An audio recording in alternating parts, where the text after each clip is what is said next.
ជំរាបសួរសួស្តីនេះជាទឹកឃ្មុំផ្កាកើថ្មីហើយនៅខ្ញុំក៏មានលក់ជាប្រភេទទឹកឃ្មុំផ្កាកើផងនិងទឹកឃ្មុំផ្កាចម្រុះផងអញ្ចឹងណាដូច្នេះបងប្អូនដែលមានតម្រូវការប្រើប្រាស់ទឹកឃ្មុំទិញយកទៅត្រាំថ្នាំឬមួយក៏ធ្វើជាភេសជ្ជៈលក់បងប្អូនអាចកម្មង់តាមនាងខ្ញុំបានចាហើយសម្រាប់លេខទូរស័ព្ទគឺនាងខ្ញុំដាក់នៅលើវីដេអូនេះតែម្ដងសម្រាប់ទឹកឃ្មុំគឺជាទឹកឃ្មុំក្នុងឆ្នាំនេះជាទឹកឃ្មុំថ្មីតែម្ដងជាឃ្មុំចិញ្ចឹមបែបលក្ខណៈធម្មជាតិ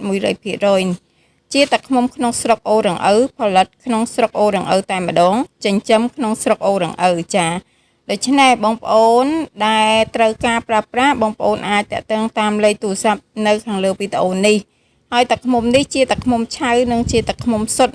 100% ជាផលិតផលរបស់កូនខ្មែរសុទ្ធ 100% ដែលចិញ្ចឹមនៅក្នុងស្រុកអូររងឪផ្ទាល់តែម្ដងទី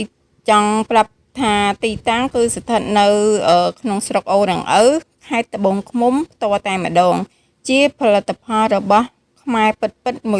100% ហើយជាទឹកឃ្មុំឆៅជាទឹកឃ្មុំសុទ្ធ